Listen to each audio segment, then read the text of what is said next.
May teammate kasi yun, nag-grade mo na ba? Hindi ko rin pwede. Nakaka-stress. A few moments later. Guys, grabe, solid. Ang hirap ng test natin kanina, no? Sure ball na akong bagsak nito. How was the test? Kayo ba? Okay lang yan, bro. Kung babagsak ka, remember that you're not alone. Kasama mo ako. Kaibigan talaga kita. O ikaw, Mikey, kumusta naman? Negative mga brother. Basta ang importante ay mahalaga, di ba? O ikaw, Rachel, kamusta exam? Me? Oh well, the test is B-A-S-I-C. Basic. Basic.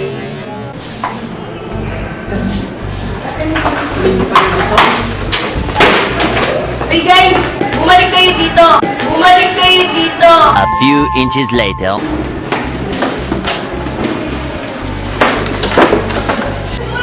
Bakit ang basic naman ang test for you? Oo nga, Rachel. Ang hirap kaya. Siyempre, makiramdam ko breaking subject ko ito. Burigi kasi yung subject na yan, tsaka matalino yan, tsaka pogi ako. Bakit? May nakakatawa ba? Sir, oh. Bakit, Rachel? Eh, tabalong kayo, tsaka makiramdam ko kasi lagi, tsaka may review ko nabing. At higit sa lahat, wait, anong oras na? 3 p.m. na. OMG, Mikey, buksan mo yung radyo, please. Wait lang. Ito. Sorry guys, it is my favorite segment kasi kaya basic lang ng test kasi nakinig ako. Huwag na kayong maingay, makinig na lang kayo. Ayan, start na. A few moments later.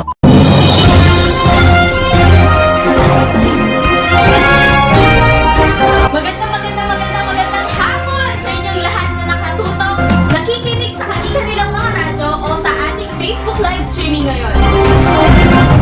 It's time to get up off your feet because DJ Camille is here and you're tuning to DZ-CC. This is your favorite segment, ang alerto that shares you stories, tips, and everything on how to prepare when natural disasters happen. This segment is brought to you by the Regional Disaster Risk Reduction Management Council.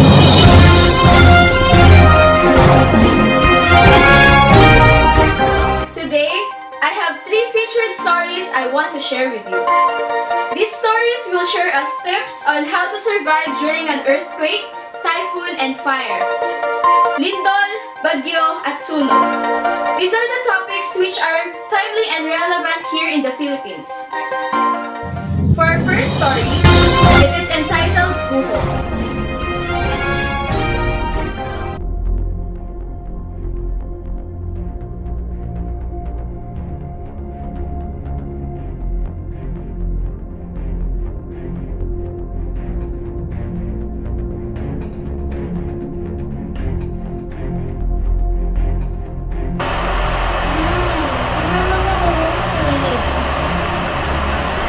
Diyan, ano ba? Likot mo!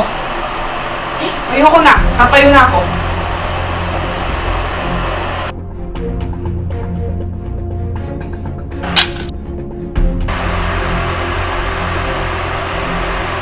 Ja! Ja, gising. May multo yata, Ja! Ja! Uy! Ano ka ba? Aga-aga, may multo. May multo Ano ba? Aga-aga naman eh. Ano? May multo, Ja! Gising ka! Monica! Tumigil ka! May multo Kaya mo naman to? Uy!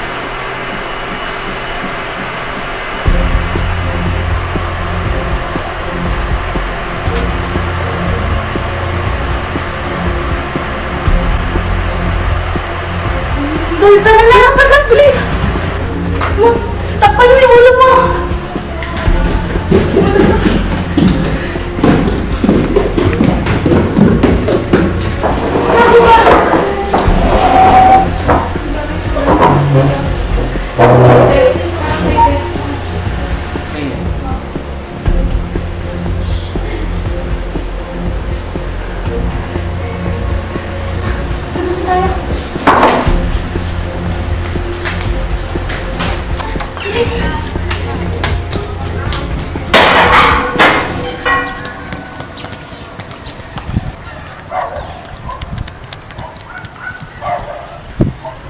Grabe, ang lakas pala ng lindol na nangyari.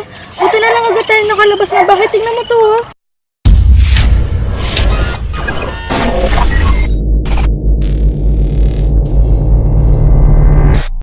Breaking news nakakapasok pa lamang. Isang magnitude 6.9 na lindol ang naramdaman sa bayan ng Drive-In, Sogo City. Mahigit kumulang 17 na pamilya ang apektado at 2 naman ang nasabing nawawala. Makita nyo sa aking likuran ang mga pamilyang nagsi-evacuate at nagdala-dala ang kanilang mga gamit at pagkain. Kumusta naman po ang inyong kalagayan? Ito, hirap na hirap ako dahil kailangan namin mag-evacuate. Ano ba ang dahilan? Ba't may dala-dala po kayong ganyan? Ano po yan? Electric panwari. Basta dinami-dami po ng gamit sa bayan, bakit din po ang inyong nadala? Ay, mainit sa evacuation. Di ko kaya, ako'y nangihina.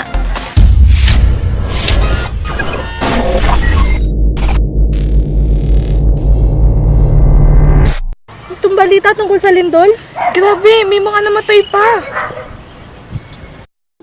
Ayan, dear listeners, if you are still with me, natunghayan natin ang storya ng magkapatid na sina Janela at Monica tungkol sa naranasan nilang lindol noong 1 taon na ang nakalipas. Pero matanong ko lang, nasaan ba ang parents ninyo during that time? Bakit 2 lang kayong nasa bahay? Sila mommy and daddy po kasi nasa work. Umalis po sila ng bahay around 5:45 AM. Kaya po kami lang ni Monica ang naiwan sa bahay every Saturday morning. Kaya pala. Anyway, salamat sa pagbabahagi ng inyong kwento, Janela at Monica. Mga dear listeners, halina tunghayan muna natin ang munting paalala na ito mula sa alerto. Hello guys! Handa ka na ba sa lindol? Today, we're going on a tour and I'm going to show you how my family prepares and applies what we learned from the NDRMC seminar about pre-disaster measurements, especially earthquake. This is Mommy, she's packing goods. Mommy, tell them if we're going on a vacation. Oh no, we're not going on a vacation, baby. I'm stocking foods, especially sardines and cup noodles, so that if there will be calamities, the stores will be closed and we'll still have enough food to eat. Okay. Can you please go there and hand me over those clothes? Okay.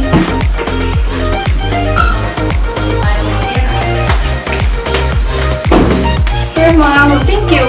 Look, all of these things are part of our 72-hour survival kit.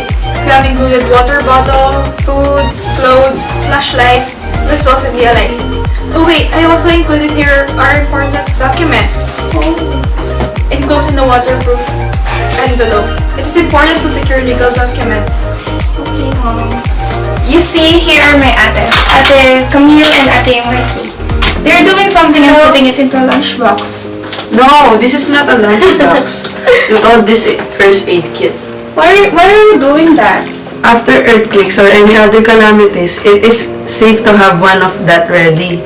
That will be used if ever someone is hurt or needs medicine.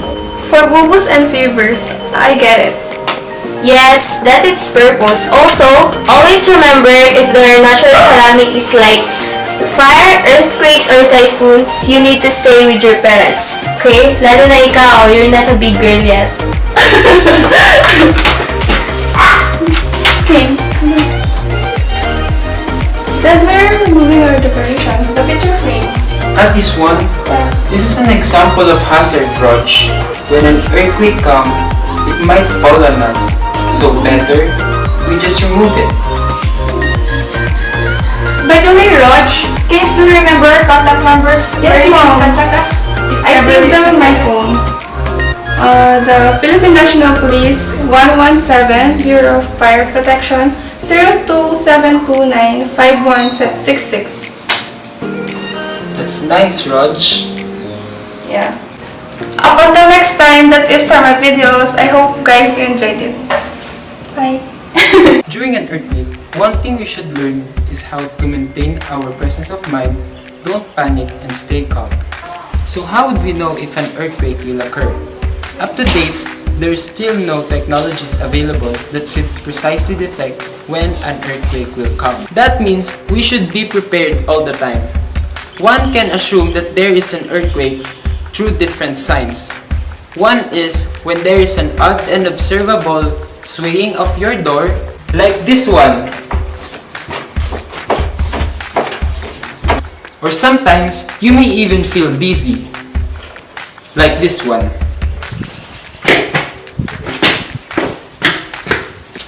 The drop, cover, and hold. So today, I am going to show you this life-saving step you could do when an earthquake is happening. Drop, where you are, onto your hands and knees. This position protects you from being knocked down and also allows you to stay low and crawl to shelter if nearby. Cover, cover your head and neck with one arm and hand. If a sturdy table or desk is nearby, crawl underneath for shelter. If no shelter is nearby, crawl next to an interior wall away from windows. Stay on your knees, bend over to protect your vital organs. Lastly, hold on. Hold on until shaking stops. If you are under shelters, hold on to it with one hand. Be ready to move with you shelter if it shifts. If there's no shelter, hold on to your head and neck with both arms and hands. What about after the earthquake? Remember to stay calm, help others if you are able, and be prepared for aftershocks. Listen to the radio or television for information from authorities. Follow their instructions. Check your home for structural damage and other hazards. If you suspect your home is unsafe, do not re-enter. And if you leave your home, take your emergency kit and other essential items with you. Post a message in a clear view indicating where you can be found. My dear listeners, I am back again. So we have witnessed the steps we can do before, during, and after an earthquake. And now, let us proceed to our second story, which is the story of another family, and it is entitled Blia.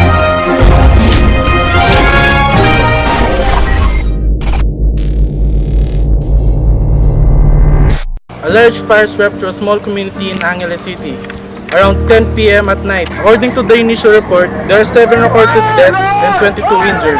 Bureau of Fire Protection stated that unattended candle is the cause of the fire that swept this house behind me, and even continued to affect the nearby houses since they are made from light materials. Isa ang pamilya ni Miriam sa mga nabiktima ng sunog. Niligtas naman ito ang isa niyang anak, ngunit ang anak niya si Sandra ay nawawala pa. Yung anak ko! Hindi na ako siya nabalik kay Kapos. I've asked one of the guys in the hotel. I don't know. These people are going to die. They're going to die. They're going to die. Is anybody in one of the police? I'm trying to tell them that they're going to die.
mag-chicken breakfast ka muna!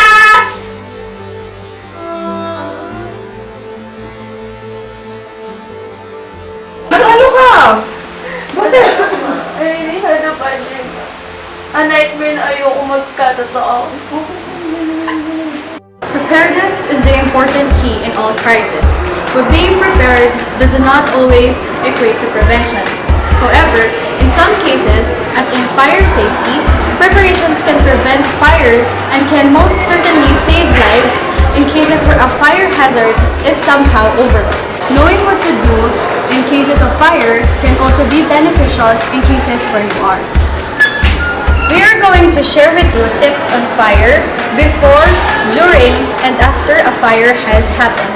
We are also going to share with you two scenarios. Scenario A, when you are inside the school or classroom, and Scenario B, when you are inside your house.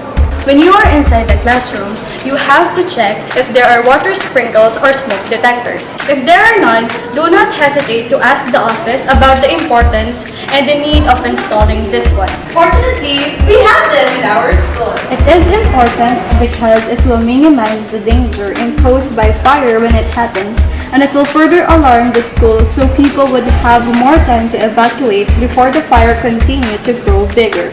Next one, if you have seen, observed, or noticed faulty electrical wirings like this one, immediately tell the authorities so they can check it. Do not ever touch any of this one because it might harm you.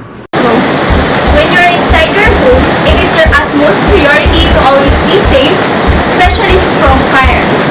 So here is another fire and electrical safety measures I can share with you. Rule number 1. To prevent fire, never play with fire. We need to understand and know this, especially to our young ones, if you have in your home. Don't overload electrical adapters by plugging too many appliances into one socket, especially those with a high electrical current ratings such as kettles, irons, and heaters. Check your sockets regularly. If you see burn marks or they feel hot, get a registered electrician to check if they need repairing or replacing. You're still tuning to DZ Double C. Alerto is brought to you by Regional Disaster Risk Reduction and Management Council. Ayan, you also heard the story, Leah. It is about the family of Miriam, Camille, and Sander. We also learned the electrical and fire safety to prevent disasters. We have shown two scenarios.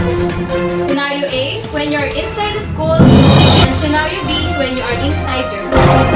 Are you guys learning? Our last story is about the story of a family who experienced typhoon. Bali, our first story is Guho, which is about earthquake. The next is Leah, which is about fire. And can you guess our next story? Our last story for this day is entitled Batak. It is a story of a father.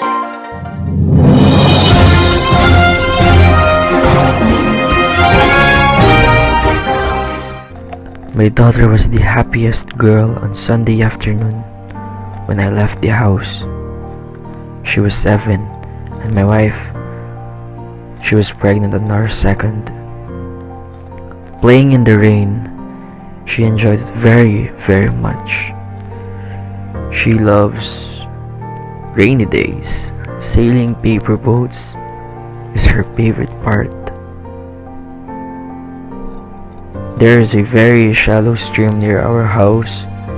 She goes there to sail paper boats and watch them being swept away and wonder where they finally end up.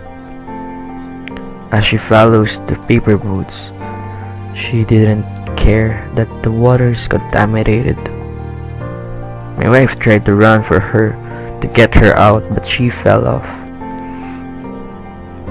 She fell off at the hole and hit her head and stomach. My daughter was diagnosed with an infectious disease, leptospirosis. Unfortunately, she didn't make it. I lost my wife, and I lost my future second princess. I hope by sharing this story with our 7-year-old daughter who had an experience with leptospirosis, and even my wife, you will walk away better informed about bacterial disease that can sneak up on your child. As the paper boats goes with the flow of water as time passes by, my heart cries and breaks. This is a breaking news, guys! Mang Chani is on the line right now, reporting live from ABCC.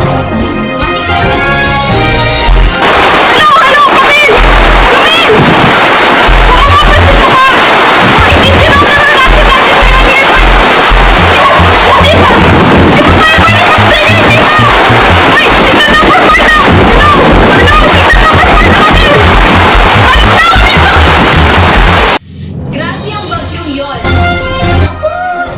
Naku. Mag-iingat po tayong lahat, mga listeners. By the way, ang sad rin naman ng kwento natin, listeners. Kaya naman, here is our resident meteorologist to give us some advice on what to do before, during, and after a typhoon strikes. Mang Chani? Chani?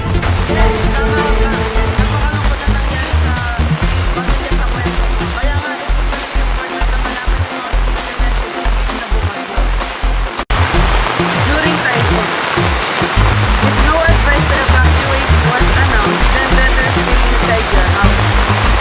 Keep yourself calm and postpone any rescheduled travels. Keep on monitoring the typhoon movement through your television, radio, or the internet. If you see signs of water rising, better turn off the main sources of electricity. 4. If you are told to evacuate, now comply. And there you have it, guys! Thank you, Maggie, for a very informative speech. Este advice pala. Kaya naman, listeners, keep those in mind. You'll never know kailan magkakasama na. It is better to be prepared than sorry. So that's the end of our today's show. This is our segment, always reminding you na maging alert. Again, here's DJ Tom signing off.